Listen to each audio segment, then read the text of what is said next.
ఆదివారం నాటి double header మ్యాచ్‌లో ఇక పంజాబ్ అలాగే లక్నో జట్లు తలపడగా, లక్నో జట్టు ఏకంగా 37 పరుగుల తేడాతో ఓటమి పాలైంది. ఇక పంజాబ్ జట్టు ఆల్‌రౌండ్ ప్రదర్శనతో అదరగొట్టేసింది. ముఖ్యంగా బౌలింగ్‌లో హర్షదీప్ సింగ్, బ్యాటింగ్‌లో ప్రభ్ సిమ్రాన్ సింగ్ ఇద్దరూ కూడా దుమ్ము రేపేశారు. ఇక శ్రేయస్ అయ్యర్ కూడా ఈ సీజన్ స్టార్టింగ్ నుంచి తన పెర్ఫార్మెన్స్ ఎక్కడా కూడా తగ్గకుండా కనీసం 40-50 పరుగుల యావరేజ్‌తో దుమ్ము రేపుతున్నాడు. జట్టుకు కావాల్సిన కీలకమైన ఇన్నింగ్స్ చేస్తూ, అలాగే కెప్టెన్‌గా మంచిగా తన జట్టును ముందుకు నడిపిస్తూ చాలా అద్భుతంగా సాగాడు. అయితే ఇక మ్యాచ్ అనంతరం మాట్లాడుతూ ఏమన్నాడంటే, "ఈరోజు నేను ఏం చెప్పాలో అర్థం కావటం లేదు. ప్రతి ఒక్కరు కూడా రైట్ టైంలో రైట్‌గా పెర్ఫార్మ్ చేశారు. వాళ్ళ ఒక కంట్రిబ్యూషన్ అంటే వాళ్ళు ఎంతలాగా ఈ మ్యాచ్ కోసం ఆడారనేది నాకు మనసు లోతుల నుంచి అర్థమైంది. అయితే ఇక ఈరోజు ప్రభ్ సిమ్రన్ సింగ్ బ్యాటింగ్ చెప్పాలి అంటే చూడముచ్చటగా అనిపించింది. ఎంతో అద్భుతమైన ఆటను ఆడాడు. కానీ పాపం సెంచరీ చేయకుండా తను చేజార్చుకోవటం చాలా బాధగా అనిపించింది. కాకపోతే ఈరోజు మేము 12 ఏళ్ల తర్వాత ఈ ధర్మశాల వేదికపై గెలిచాము అని చెప్పేసి నాకిప్పుడు గెలిచిన తర్వాత బోర్డ్ మీద చూశాను. Thank God.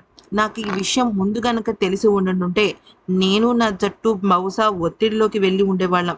ఎందుకనంటే ఎప్పుడు కూడా ఆట, గెలుపు ఇవే చూడాలే కానీ ఈ గడ్డ మీద 12 ఏళ్ళు, 30 ఏళ్ళు ఇటువంటి లెక్కలు నాకు పెద్దగా అర్థం కావు.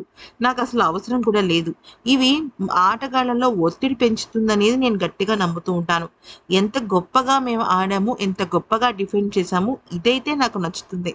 అయితే ఈరోజు మాకు అదృష్టం కలిసి వచ్చింది. కానీ ఆ అదృష్టం కేవలం హార్డ్ వర్క్ వల్లే సాధ్యమైంది. ప్రతి ఒక్కళ్ళకి తెలుసు వాళ్ళు ఏం చేయాలి మైదానంలోకి అడుగుపెట్టిన తర్వాత అనేది. వాళ్ళందరూ కూడా వాళ్ళ హై క్లాస్, ఫస్ట్ క్లాస్ ఆటను ఆడేశారు. అయితే మేము ఇంకా ఏదైనా మార్చుకోవాలి అనుకుంటే అది ఖచ్చితంగా ఫీల్డింగే. ఫీల్డింగ్‌లో మేము ఒక అడుగు వెనకపడ్డాం.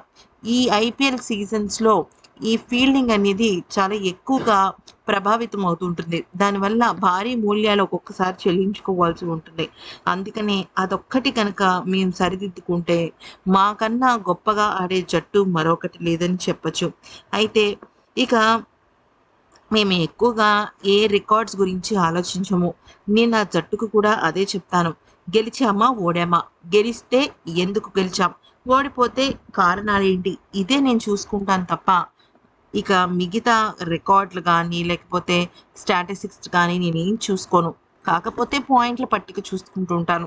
ఈ 2 పాయింట్లు మాకు చాలా కీలకమన్న విషయం నాకు తెలుసు. అందుకనే గెలవటం ఆనందం అంటూ చెప్పుకొచ్చాడు.